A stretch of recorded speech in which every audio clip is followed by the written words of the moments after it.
Hello there. Come here, my little friend. Don't be afraid.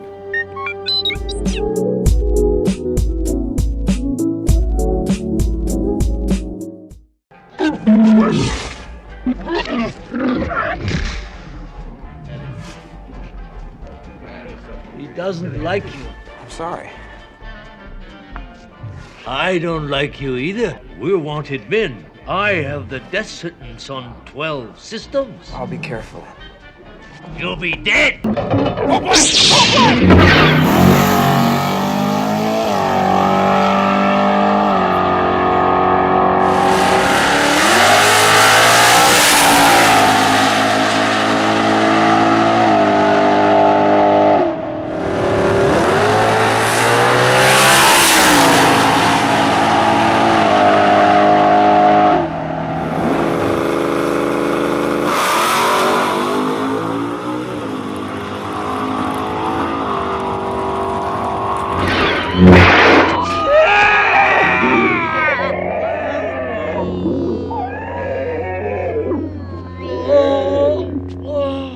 Aspirated 315 cubic inch motor. It's a rocket ship. How many miles is on it? This one has 200 miles. It's still got the stickers. I see it still has a wrap in it. Yeah. All the stickers and everything. I've taken it to Farmers Branch to a car show once, and so far I've just got it set up, and I've got an orange 16 GT350. Can you pop the hood? We can see it. You bet, absolutely. Yeah, it's really nothing particularly special under the hood. It's factory cold air. You know, it's got the documentation on it of the, you know, about the car and so on. But it's really pretty. Nothing spectacular under the hood. Just understand it's naturally aspirated, fuel injected, and makes out of 315 cubic inches makes 526 horsepower. It has a flat plane crank where the journals on the rods are 180 degrees apart. If you lay the crank on the ground, it's flat. It's not an X shape. Yes. And that's what allows it to rev so high. It has a totally different firing order. It sounds totally different. I know it sounds, all Mustangs sound good. Well, this flat plane crank, it is wicked when you hear it. Now I see you have it on a triple charger, so you Yes. keep it on a triple charger. I do, yes sir. That will, your factory batteries they don't respond well to storage ups and downs. That's right. And I'm really bad about not being able to drive the cars the way I would like to. Well, maybe we can crank it up later and listen to it. Sure. You ever turn it up? Sure. Turn it up? Okay. It's loud. Well, I want to hear it. I'm pretty sure a lot of people would. Yeah, if you got the keys, let's fire it up. Hey, this for my friend Stang Mode. Just to show you, I'm trained by the Mustang's best. So we're gonna take a listen to this. Get the all through them and then rev the engine. I would agree. Okay. I would agree. It's a safety measure, sure. Okay. We'll fire it up and let it idle for a little bit. All right, well, fire it. Well, I'm ready.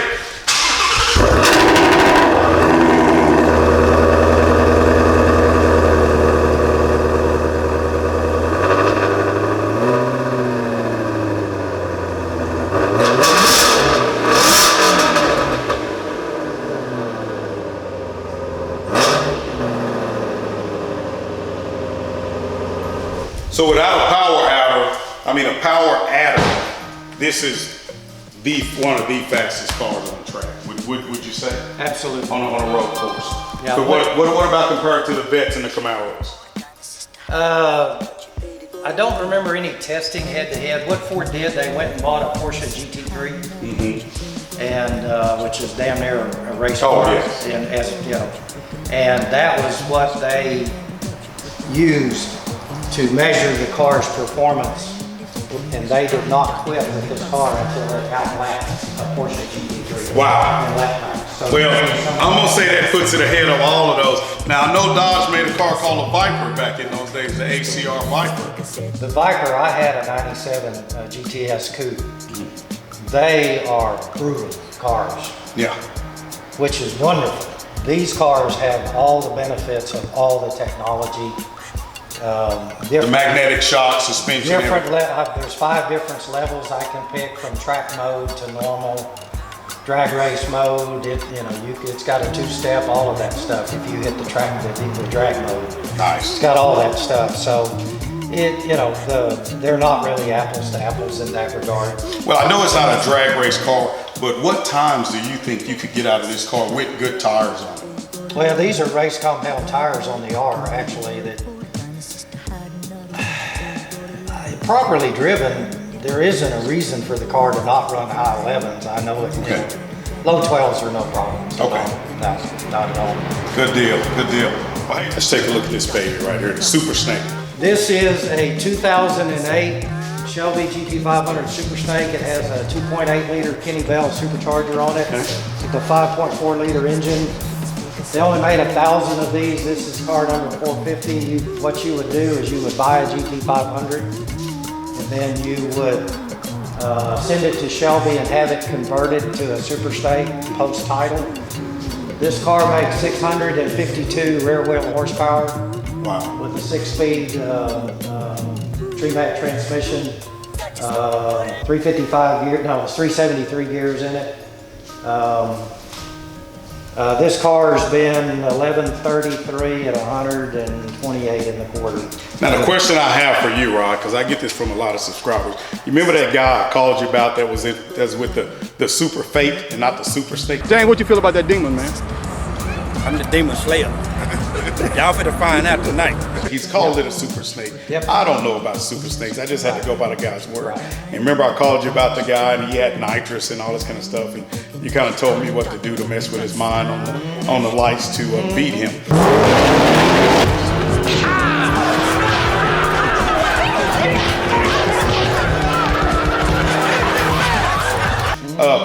Stock for stock, the Super Snake all stock versus the Demon all stock. How do you think they compare? Because a lot of people think that the Super Snake would outrun the Demon on the track stock for stock. In today's video, I'm going to tell you 9 reasons why my Shelby GT500 Super Snake is better than a Dodge Demon. Not a chance. Not a chance. There's no way. The key problem with a Super Snake competitively, and that's what was part of what happened when you raced the Super Fake, was that I pointed out to you was an extreme weakness for him, was getting a manual transmission. First you got to cut a light with it and be competitive at the tree. Then you got to get the car off the line without either bogging it with clutch engagement or blowing the tires away and spinning them, and to hit that happy medium. And then you got to hit all the gears correctly going down the track. So there's potentially 3 strikes working against that Super Snake before he ever even gets a chance to hit the nitrous, because he can't launch that car on the nitrous. There's no way. Right. And then you're over there doing basic, fundamental, solid, reliable tactics that you executed beautifully, and within the first 5 feet after the tree came down, the race was over. And it only got worse as the rest of the run went on. And so by going out there and taking advantage, you put him on the trailer. Let's just put it nicely. You know, I get a lot of guys and they ask me a lot of times, Rod, they say, you're in an automatic, that's not a man's car. You need to be in a manual for drag racing. And I know you've told me several times, you said, you know, all I can teach you about drag racing with a manual is get an automatic. Managing the clutch at the starting line and all the implications that affects in terms of results you have to produce at the moment that 3rd bolt comes on and you have to launch the car and still remain competitive. A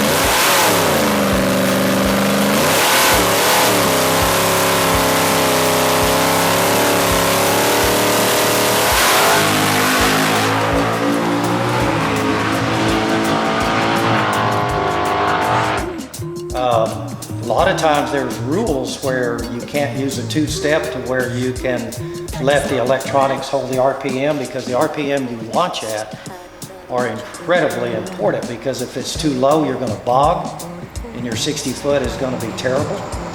If the RPM is too high and you spin the tires, your 60 foot is going to be terrible because you're spinning, you're not going forward. Yeah. So the sweet spot on the launch for a stick car, both in reaction time and getting the car in the zone for maximum acceleration, is a very delicate process, and you make one mistake, then the race is over. If you're in racing a competitive car and you don't have any performance advantage, you're not going to catch that. Right, it's done. It's now, done at the line. The other disadvantage with a stick car, especially a street-oriented typical H-pattern shifter, they're not very good, and you're very prone to miss a gear. And if you miss a gear, the race is over. Because when you go trying to get it in gear and you've lost that momentum, and then you finally get it in gear, it's over. Here's where a stick car, given apples to apples, and it's not worth the benefit to lose as many more races you're going to lose in a stick car because of inconsistency. And that's minimized to a large degree because lockup torque converters now. But a stick car is a positive lockup with no slippage. The normal torque converter is a fluid coupling that has slippage. Now, I don't know where the torque converter on your Demon locks up. It may not lock up in the 1/8 mile. It's going to lock up in the 1/4 mile, and there's no slippage. And then you would be on performance, same ground as a stick car that has no slippage when the clutch and the pressure plate are all locked up. Your converter now would be locked up. So really the advantage of a stick, it's just not there. Okay.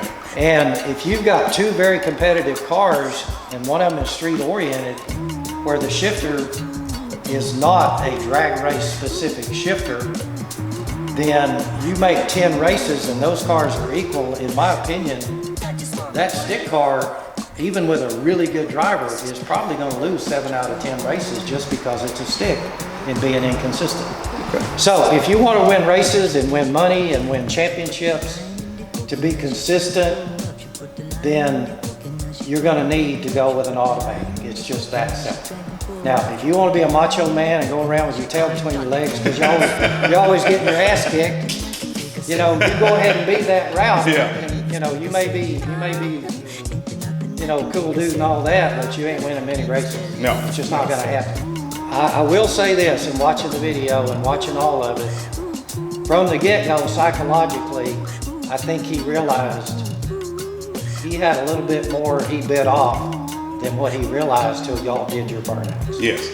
Then you're on a pro tree, your head's up, a 4.0 pro tree, your head's up, he's working to modulate in the clutch. Light comes down, Herman's in the automatic, he's stalled up, he's set on kill. This guy's over here wondering, what's my RPM, what am I doing? Light comes on, bam! Within 10 feet, Herman's already a half a car length ahead. Within 60 feet, Herman's 2 car lengths ahead. It's over. Yeah, it's done. It's done. Okay? Yes. I don't care how much freaking horsepower he's got. He's never going to get to it. Yeah, he was reaching for his button for his nitrous and it was too late. It's over. Yes. And that was a perfect, and I'm not picking on the gentleman. I'm not saying that there's nothing disparaging about him. He's just trying to race a car that's really difficult to be consistent in. Yes. Now, if he'd have hit everything right, could he have beaten you?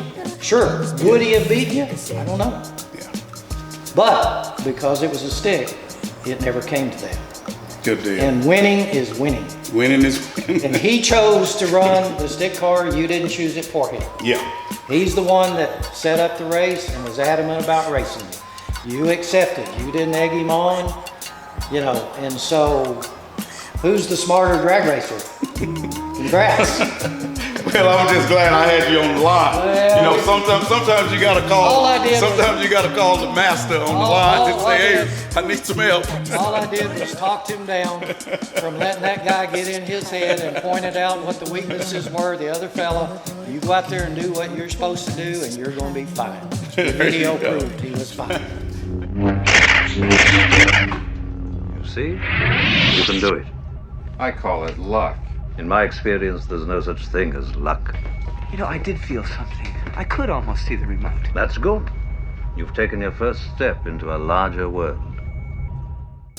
Hey guys, don't forget to like, subscribe, share, and also click the bell. Check out the videos up at the top, and if you get a chance, check out our merch store.